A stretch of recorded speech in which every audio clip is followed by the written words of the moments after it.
Welcome to the spine-chilling world of the Island of the Dolls, a place where tragedy meets the supernatural and beauty collides with the grotesque. Nestled in the tranquil yet mysterious canals of Xochimilco, south of Mexico City, the island has captivated visitors with its macabre charm and eerie legend. From thousands of decaying dolls hanging from trees to the tragic story of a drowned girl and a man consumed by guilt. The Island of the Dolls is unlike any place you've ever seen. The origins of the Island of the Dolls are steeped in both tragedy and mystery, a haunting tale that has been passed down and transformed over the decades. To truly understand the eerie allure of the Island of the Dolls, we must step into the shoes of Don Julian Santana Barrera, a man whose life became intertwined with a legend that continues to captivate the world. Don Julian Santana Barrera was an ordinary man with an extraordinary fate. In the 1950s, he decided to leave behind the bustling life of Xochimilco, retreat to a remote island within its famous canals. His reasons for choosing such an isolated existence are unclear. Some suggest he sought refuge from personal troubles, while others believe he was deeply spiritual and wanted to live closer to nature. Julian wasn't completely alone. He had a small family who occasionally visited him on the island. However, his day-to-day life revolved around tending to his gardens, fishing, and interacting with the lush but eerie natural world around him. The defining moment of Julian's life in the island's history occurred when he reportedly discovered the body of a young girl who had drowned near his home. Accounts of the event vary, as legends often do, but the core story remains the same. Julian found her lifeless body in the canal, her small frame caught in the weeds and currents. The sight deeply disturbed him. He later claimed that the girl's spirit never left the island. The cause of the girl's drowning is another mystery. Some versions of the tale suggest he was playing near the water and slipped. Others hint at something more sinister, perhaps an accidental death that no one else witnessed. There are even skeptics who question whether the girl existed at all, proposing instead that Julian's isolation may have led to hallucinations or exaggerated memories. Shortly after discovering the girl's body, Julian saw a doll floating in the canal. It's unclear whether the doll truly belonged to the girl or if it was merely discarded by the water. For Julian, however, the doll became a powerful symbol. Believing it to be connected to the girl's spirit, he hung it on a tree near his home as an offering to appease her soul and protect himself from any potential harm. This small act was just the beginning. Julian claimed that after hanging the doll, he began experiencing strange occurrences on the island. He heard whispers, footsteps, and cries in the night, sounds he attributed to the ghost of the drowned girl. Convinced that she was haunting him, he felt compelled to hang more dolls around the island as a way to calm her restless spirit. Over the years, Julian's life on the island became increasingly consumed by his belief. He began collecting dolls from wherever he could find them. The Xochimilco canals, many dolls were found floating in the water, discarded by families, or swept away from homes. Julian scavenged through trash piles in nearby towns, searching for old or broken dolls. Occasionally, visitors or passerby would give him dolls in exchange for produce from his garden. For Julian, the dolls were not mere toys. They were protective talismans, each one imbued with its own power to ward off the spirit of the girl. Over time, the island transformed into a surreal and unsettling landscape. With dolls hanging from trees, nailed to walls, and placed on the ground, each doll was unique. Each one told its own story. Julian's relationship with his family grew strained as his obsession deepened. While they occasionally visited him, many found his behavior increasingly erratic. Living in isolation took its toll, and some believe that Julian may have struggled with mental health issues. Whether his belief that the girl's ghost was real or a manifestation of his loneliness, one thing is certain: the island became both his sanctuary and his prison. His days were spent tending to his gardens, fishing the canals, and adding more dolls to the island. Nights, however, were a different story. Julian reportedly suffered from insomnia and claimed that the girl's ghost often visited him, filling the air with her cries and laughter. These nocturnal encounters solidified his conviction that the dolls were necessary for his survival. In 2001, the legend took a chilling turn. Julian was found dead, his body floating in the same canal where he claimed to have discovered the girl decades earlier. He had been fishing at the time, accompanied by his nephew. According to his nephew, Julian had remarked earlier in the day that he felt the girl's presence and that she wanted him to join her. The exact cause of Julian's death remains uncertain. Some attribute it to a heart attack or other natural causes, while others insist it was the work of supernatural forces. For believers, the circumstances of his death, occurring the very spot where the legend began, are too eerie to dismiss as coincidence. Julian's passing only added to the island's mystique.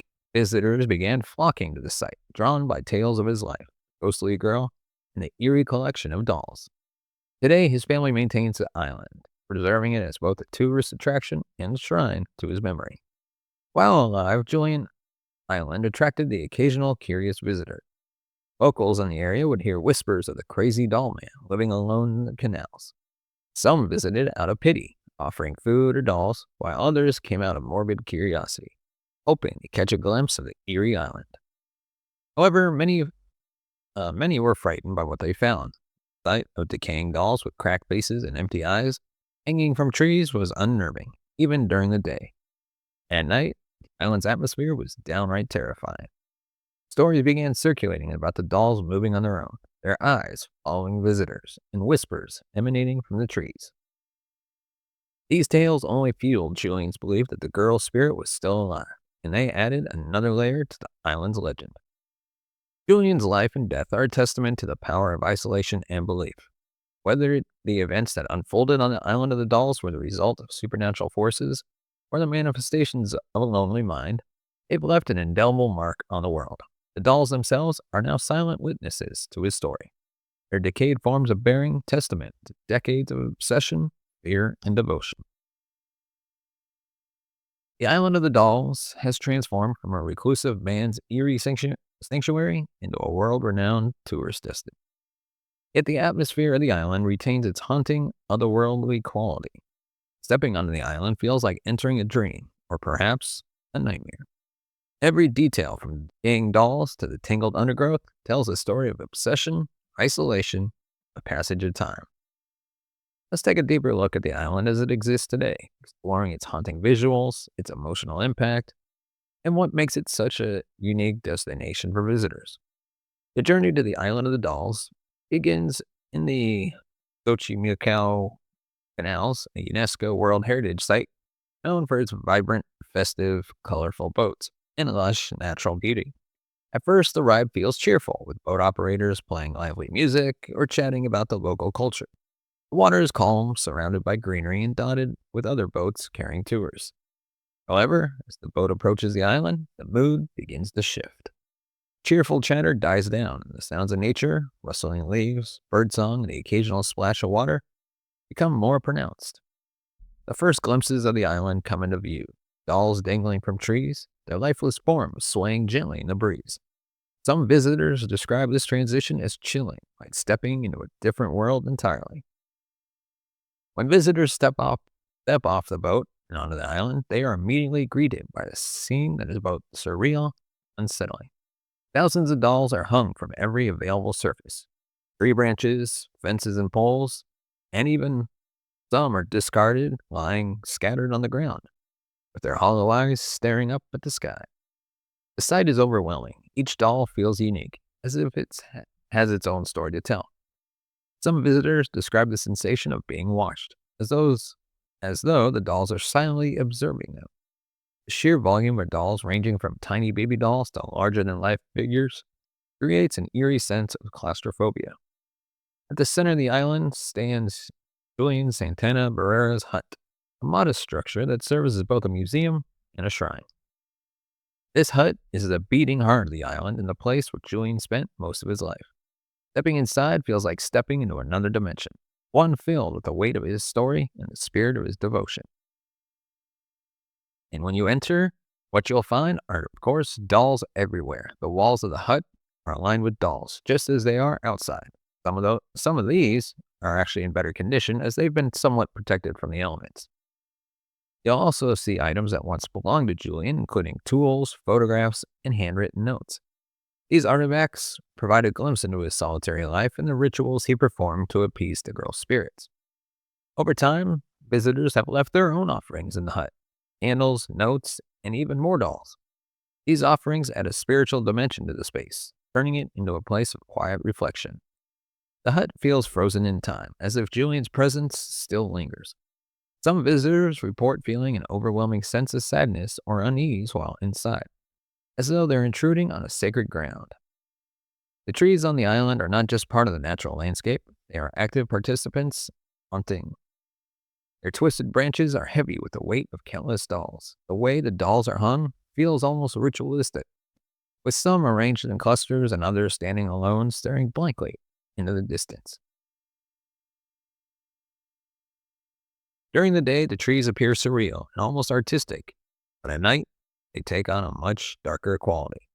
The shadow of the dolls, cast by moonlight, create the illusion of movement, and the slightest breeze can make the dolls creak and sway as if alive.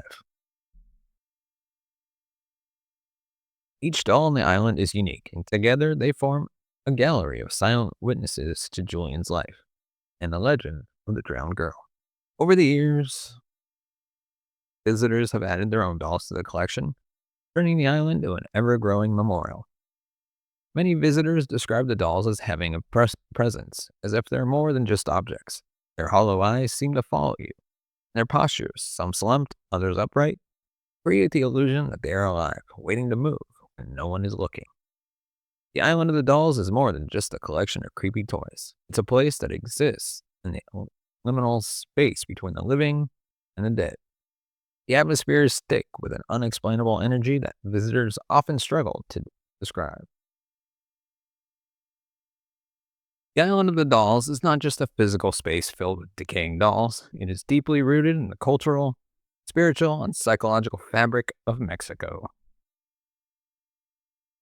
Its existence echoes profound themes of death, the afterlife, and the way humanity processes grief, tragedy, and the supernatural. To understand why this island resonates so powerfully with people, we must explore its significance through the lens of Mexican culture, indigenous beliefs, and universal archetypes. Mexico has a distinct relationship with death, viewing it not as an end, but as a continuation of existence. This perspective is evident in festivals, art, and everyday life, with the most notable example being Dia de los Muertos, or Day of the Dead. This annual celebration honors the spirits of deceased loved ones by inviting them back to the world of the living. Families build altars filled with offerings like food, flowers, and photographs to welcome their ancestors. The island's dolls can be seen as a year-round version of these offerings, a way of inviting the spirit of the drowned girl to feel comforted and remembered. In Mexican culture, death is seen as an inevitable companion in life. It's not feared in the same way it might be in other cultures. Instead, it is embraced as a transition. The Island of the Dolls reflects this acceptance, where the dolls serve as a bridge between the living and the dead, creating a tangible connection to the afterlife. In many cultures, dolls are more than just playthings. They are symbolic objects imbued with meaning. On the Island of the Dolls, each doll hung by Don Julian Santana Barrera and later visitors is an offering, carrying the intention of appeasement, protection, or connection. Julian believed that the dolls would satisfy the restless spirit of the drowned girl. This aligns with indigenous Mexican traditions, where offerings are made to the spirits to help them find peace and to prevent them from causing harms. Dolls can also function as totems, objects believed to hold spiritual power. On the island, each doll acts as a guardian or intermediary, standing between the physical and spiritual realms. By offering dolls, visitors continue Julian's legacy of honoring the supernatural forces at play. The Island of the Dolls also echoes the belief of Mexico's indigenous peoples, whose spiritual practices have been interwoven with Catholicism over the centuries. Dolls are inherently symbolic objects representing human life in miniature form. On the Island of the Dolls, Their symbolism takes on darker and more profound meanings. Dolls are typically associated with childhood and innocence, but on the island, their presence feels tragic. A constant reminder of the girl who lost her life too soon. The decay of the dolls mirrors the fragility of life and the inevitability of death. In some spiritual traditions, dolls are believed to ward off evil spirits or act as protectors. By hanging dolls on the trees, Julian may have sought not only to appease the girl's spirit, but also to protect himself from other supernatural forces. The decaying dolls reflects the passage of time and the coexistence of life and death. Their weathered, grotesque appearances force visitors to confront their own mortality and the impermanence of life. The transformation of the island into a shrine full of dolls has all the hallmarks of a ritual space. Whether or not Julian consciously intended it, his actions resemble those of a shaman or spiritual practitioner. The cultural and spiritual significance of the island of the dolls extends beyond belief systems. It taps into universal human emotions and fears. In its current form, the Island of the Dolls functions as a spiritual pilgrimage site for many. Visitors come not just to see the dolls, but to participate in a shared ritual of honoring the unknown. Beyond its spiritual importance, the Island of the Dolls has become a cultural icon, inspiring artists, filmmakers, and writings. So why are we so drawn to the macabre? The Island of the Dolls, with its eerie atmosphere, decaying toys, and tragic backstory, evokes powerful psychological reactions in its visitors. Despite, or perhaps because of its unsettling nature, people from around the world are drawn to this enigmatic site. But why do people or places like the Island of the Dolls captivate us so deeply? To actually answer this question, we gotta explore the psychological, emotional, and cultural factors that drive humanity's fascination with the macabre. Fear is one of the most primal human emotions, hardwired into our brains as a survival mechanism. However, in the absence of real danger, fear can become a source of excitement and thrill. This paradox helps explain why so many people willingly visit places like the Island of the Dolls. Visiting the island offers a safe scare. Visitors know they are unlikely to encounter real danger. The eerie setting and haunting dolls evokes an adrenaline rush. This blend of fear and safety creates a unique and addictive thrill. The body's response to fear, racing heart, heightened senses, and adrenaline release, can feel exhilarating in controlled settings. Visitors often leave the island feeling invigorated, even as they recount their unsettling experiences.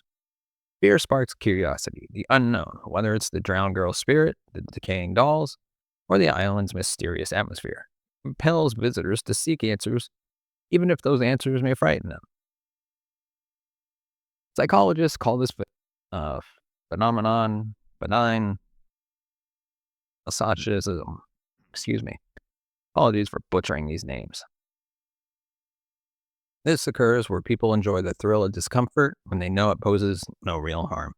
Like watching a horror movie, visiting the Island of the Dolls allows people to confront their fears in a controlled environment.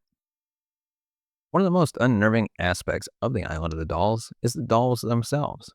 These objects, meant to resemble humans, take on an eerie quality when they are disfigured, decayed, or misplaced. This taps into the psychological concept of the uncanny valley. This term describes the discomfort we feel when something is almost but not quite human. Dolls with its human-like features can become unsettling when they show signs of decay or imperfection. The dolls on the island are particularly disturbing because they are often missing eyes, have cracked bases, or are covered in dirt and cobwebs. This transformation from comforting childhood objects to grotesque figures challenges our perception of what is safe and familiar. The uncanny valley triggers a mix of fear and fascination. Visitors may feel compelled to stare at the dolls, trying to reconcile their lifelike qualities with their distorted appearances.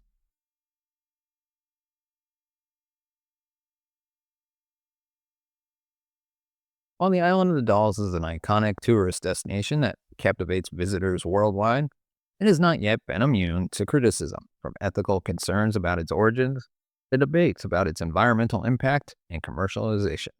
The island raises several questions about the balance between preserving a unique cultural landmark and exploiting it for profit.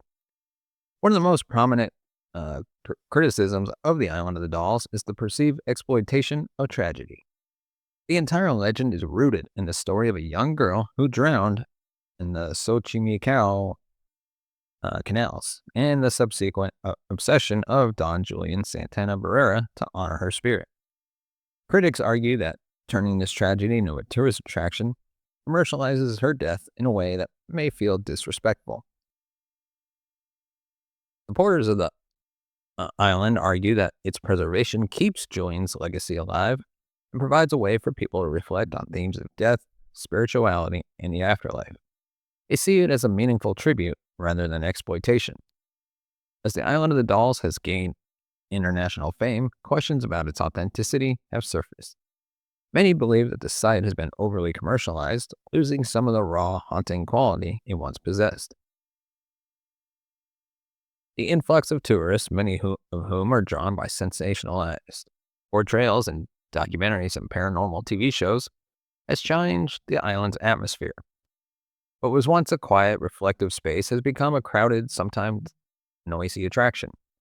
Vendors now sell doll-themed merchandise near the embarkation points in Xochimilco. While these sales generate income for locals, they also contribute to the feeling that the island's original purpose has been overshadowed by profit motives. The commercialization of the island has created jobs and opportunities for locals, where tourism is a major economic driver. Many see this as a positive way to preserve both the island and its surrounding communities. The canals are a UNESCO World Heritage Site, recognized for their cultural and ecological significance. However, the growing popularity of the Island of the Dolls has raised concerns about its environmental impact. However, efforts are underway to balance tourism with sustainability. Some of the boat operators and local organizations are working to promote eco-friendly practices, such as reducing litter and educating visitors about the importance of protecting the canals. Another area of controversy revolves around whether the island's story is treated with the cultural and spiritual respect it deserves. The Island of the Dolls is deeply tied to Mexican traditions and beliefs about death. The way it is portrayed in popular media often reduces it to a creepy tourist attraction. However, many believe that the island's fame has helped highlight Mexico's rich cultural heritage by drawing attention to the communities and its traditions. The Island of the Dolls has sparked global interest in Mexican culture, encouraging deeper understanding and appreciation.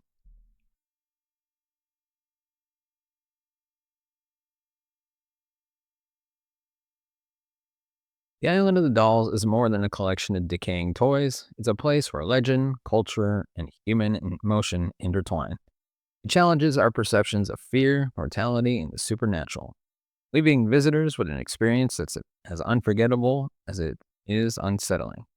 Whether you visit for the thrill, the history, or the cultural significance, one thing is certain. The Island of the Dolls will stay with you long after you've left its haunted shores. Before we wrap up today's episode, we'd like to thank our sponsor, NordVPN. Imagine this. You're at your favorite coffee shop, sipping on your latte, and using the free Wi-Fi to get things done. But guess what? Someone else might be sipping on your data. Each time you connect to public Wi-Fi, you're putting your private information at risk. Emails, bank details, passwords, it's all up for grabs. And that's where NordVPN comes in. With just one click, NordVPN secures your internet connection with powerful encryption, protecting your data from hackers and snoopers. And with over 5,000 servers in 60 countries, you can access content safely without restrictions, no matter where you are. Want to watch your favorite shows that are unavailable in your country? NordVPN makes it easy to bypass geo restrictions, giving you access to the content you love. Whether you're at home, at work, or on the go, NordVPN is your online guardian. Protect your data, secure your world, and get NordVPN today because your online safety matters. Use the link in the description today, sign up today, and keep your data and internet traffic secure. Now, give me your thoughts on the Island of the Dolls in the comment section below. And as always, give us a thumbs up if you like our video. Hit that subscribe button down below. That one down there, down there. The subscribe right there. Yeah, click it. And hit the bell notification button to be notified, of course, of future videos. As always, if you want to support the channel, you can buy us a coffee at buymeacoffee.com/TCNS. As always, thank you so much for watching, listening, and we will see you next time.